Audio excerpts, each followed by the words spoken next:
जय श्री कृष्ण दोस्तों, राधे राधे। ग्रहण रहस्य, राहु केतु कैसे बने ग्रहण का कारण, जाने समुद्र मंथन से जुड़ी अद्भुत कथा। नमस्कार दोस्तों, मैं हूँ तृप्ति गुप्ता। स्वागत है आपका आपके ही चैनल में। क्या आप जानते हैं कि जब भी सूर्य या चंद्र ग्रहण लगता है तो उसका संबंध राहु और केतु से जोड़ा जाता है। लेकिन आखिर क्यों राहु केतु को ग्रहण का कारण माना गया? इसका रहस्य छुपा है समुद्र मंथन की अद्भुत कथा में, जिसमें अमृतपान और देवताओं असुरों की लीला छुपाए हुए है कई रहस्यमयी बातें। आज हम आपको सुनाएंगे वो पौराणिक कथा जो न केवल ग्रहण का कारण बताती है, बल्कि राहु केतु के अस्तित्व का गहरा रहस्य भी खोलती है।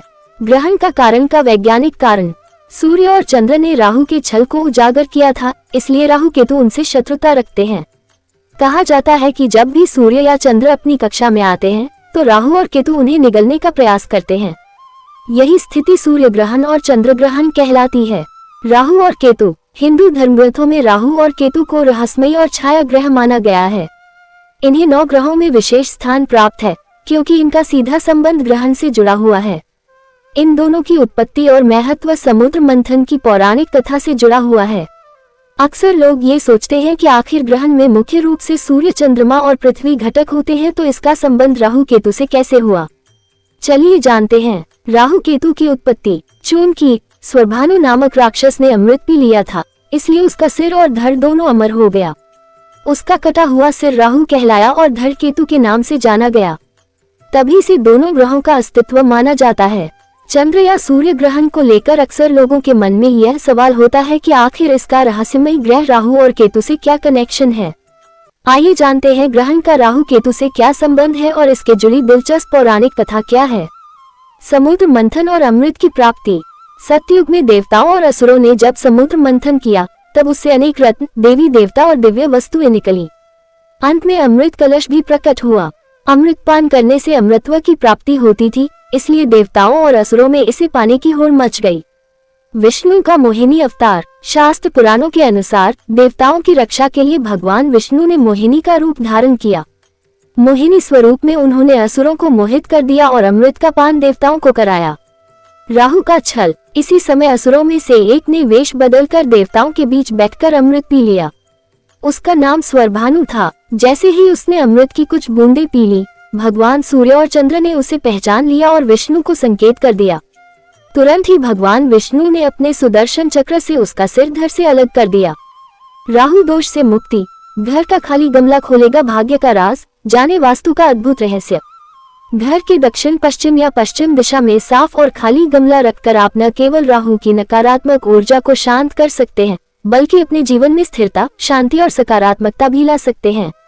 तो अगर आप राहु दोष से परेशान हैं और सरल उपाय की तलाश में हैं, तो यह वास्तु रहस्य आपके लिए एक बेहतर शुरुआत हो सकता है। हमारे जीवन में ग्रह नक्षत्रों का गहरा प्रभाव होता है। ज्योतिष शास्त्र के अनुसार जब राहु की स्थिति जन्म कुंडली में अशुभ मानी जाती है, तो इसे राहु दोष कहा जाता है। ये दोष व्यक्ति के जीवन में मानसिक तनाव, करियर में रुकावट, रिश्तों में खटास और अचानक आने वाली कठिनाइयों का कारण बन सकता है। ऐसे में लोग राहु दोष से मुक्ति पाने के लिए कई तरह के उपाय खोजते हैं। मंत्र, पूजा पाठ, दान और वास्तु उपाय। वास्तु शास्त्र कहता है कि घर की ऊर्जा हमारे जीवन पर सीधा असर डालती है। यदि घर में कुछ खास वस्तुओं को सही दिशा में रखा जाए, तो नकारात्मक ऊर्जा का प्रभाव कम होकर सकारात्मक ऊर्जा का प्रवाह बढ़ सकता है। इन्हीं उपायों में से एक है घर में खाली गमला रखना। अब सवाल यह उठता है कि आखिर खाली गमले का वास्तु और राहु दोष से क्या संबंध है। आइए इसे विस्तार से समझते हैं। राहु दोष क्या है? राहु को छाया ग्रह माना गया है।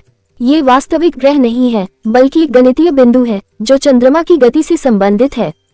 जब राहु व्यक्ति की कुंडली में अशुभ स्थिति में आ जाता है, तो जीवन में भ्रम, अस्थिरता, भय और मानसिक परेशानियां बढ़ सकती हैं। इसे ही राहु दोष कहा जाता है। इस दोष के प्रभाव से व्यक्ति को निम्नलिखित समस्याएं हो सकती हैं। अचानक धन की हानि, बार बार असफलता, मानसिक तनाव और अनिद्रा, पारिवारिक रिश्तों में तनाव, नशे की लत या बुरी संगत, निर्णय लेने में भ्रम। यही कारण है कि लोग राहु दोष से मुक्ति पाने के लिए वास्तु और ज्योतिषीय उपाय अपनाते हैं। खाली गमले का रहस्य। वास्तु शास्त्र के अनुसार खाली गमला रिक्तता और नव ऊर्जा का प्रतीक होता है। इसका अर्थ है कि जैसे गमला खाली होने पर नई मिट्टी और पौधे को स्वीकार कर लेता है, वैसे ही यह जीवन से नकारात्मक ऊर्जा को निकालकर नई सकारात्मक ऊर्जा को आकर्षित करता है। यह माना जाता है कि राहु की नकारात्मक शक्ति अक्सर घर में जमा होने वाली नकारात्मक ऊर्जा से सक्रिय होती है। खाली गमला इस ऊर्जा को सोख लेता है और घर में शांति व स्थिरता लाता है। घर में खाली गमला रखने की सही दिशा। वास्तु विशेषज्ञों के अनुसार खाली गमला रखने के लिए दक्षिण पश्चिम दिशा साउथ वेस्ट और पश्चिम दिशा वेस्ट को उपयुक्त माना गया है। दक्षिण पश्चिम दिशा, ये दिशा स्थिरता और मजबूती का प्रतीक मानी जाती है। यहाँ खाली गमला रखने से राहु का नकारात्मक प्रभाव कम होता है और जीवन में स्थिरता आती है। पश्चिम दिशा राहु से जुड़ी दिशा मानी जाती है। इस दिशा में खाली गमला रखने से घर में राहु दोष का असर धीरे धीरे कम होता है और मानसिक संतुलन बना रहता है। ध्यान रहे कि गमला बिल्कुल साफ सुथरा हो और उसमें किसी भी तरह की गंदगी या टूट फूट न हो। गमले का चुनाव कैसे करें? गमला मिट्टी या सिरेमिक का होना चाहिए। उसमें कोई पौधा न लगाएं, बल्कि उसे पूरी तरह खाली रखें। यदि संभव हो तो गमले के भीतर हल्दी या कपूर की थोड़ी मात्रा रख सकते हैं। इससे उसकी ऊर्जा और अधिक प्रभावी मानी जाती है। समय समय पर गमले को धोकर साफ रखें। खाली गमले का ज्योतिषीय महत्व।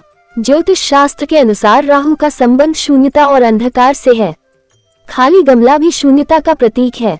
जब इसे सही दिशा में रखा जाता है तो ये शून्यता नकारात्मक ऊर्जा को आकर्षित कर उसे नियंत्रित करती है। कई विद्वानों का मानना है कि यह उपाय राहु दोष को पूरी तरह खत्म नहीं करता, लेकिन इसके नकारात्मक प्रभाव को कम करने में मदद करता है। यह एक ऊर्जा संतुलन साधन है जो धीरे धीरे व्यक्ति के जीवन में राहत लाता है। अतिरिक्त वास्तु उपाय राहु दोष के लिए। खाली गमले के अलावा राहु दोष को शांत करने के लिए कुछ और उपाय भी वास्तु और ज्योतिष में बताए गए हैं। काले तिल का दान करें। शनिवार या बुधवार को काले तिल दान करना शुभ माना जाता है। नीले और काले रंग से परहेज करें। घर में गहरे नीले या काले रंग की सजावट कम से कम रखें। शंख बजाएं। रोजाना घर में शंख बजाने से राहु की नकारात्मक ऊर्जा का प्रभाव घटता है। मूल्यवान धातु रखें। घर के दक्षिण पश्चिम कोने में चांदी या स्टील की वस्तु रखने से राहु शांत होता है। साफ सफाई रखें। राहु गंदगी और अव्यवस्था से सक्रिय होता है, इसलिए घर में स्वच्छता बनाए रखना बेहद जरूरी है। क्या केवल गमला रखने से समस्या हल हो जाएगी? ये समझना जरूरी है कि राहु दोष कोई साधारण समस्या नहीं है। इसका प्रभाव गहरा और लंबा हो सकता है। केवल खाली गमला रखने से यह पूरी तरह समाप्त नहीं होगा, लेकिन यह एक सहायक उपाय है। यदि राहु दोष बहुत अधिक है तो ज्योतिषी से परामर्श लेकर अन्य उपाय जैसे मंत्र जाप, दान, पूजा और रत्न धारण करना भी जरूरी हो सकता है। वास्तुशास्त्र जीवन को सरल और संतुलित बनाने के लिए हमें प्राकृतिक ऊर्जा से जुड़ने की प्रेरणा देता है। खाली गमला इसी का एक छोटा लेकिन प्रभावी उपाय है जो राहु दोष से होने वाली परेशानियों को कम करने में मदद करता है। दोस्तों, राहु केतु केवल ग्रह नहीं, बल्कि हमारी आस्था, कर्म और भाग्य से जुड़े गहरे प्रतीक हैं। समुद्र मंथन की यह कथा हमें बताती है कि हर छाया के पीछे एक सच्चाई होती है और हर ग्रहण के पीछे छुपा है एक दिव्य संदेश। अगर आपको यह वीडियो जानकारीपूर्ण और रोचक लगा हो तो इसे लाइक और शेयर जरूर करें और हमारे चैनल को सब्सक्राइब करना न भूलें, ताकि आपको धर्म, ज्योतिष और पौराणिक कथाओं से जुड़ी और दिव्य बातें मिलती रहें। जुड़े रहिए और जानिए ग्रहों के रहस्य। मिलते हैं एक नई धर्म और ज्योतिष से जुड़ी महत्वपूर्ण जानकारी के साथ। तब तक के लिए आज्ञा दीजिए। जय श्री कृष्णा दोस्तों, राधे राधे।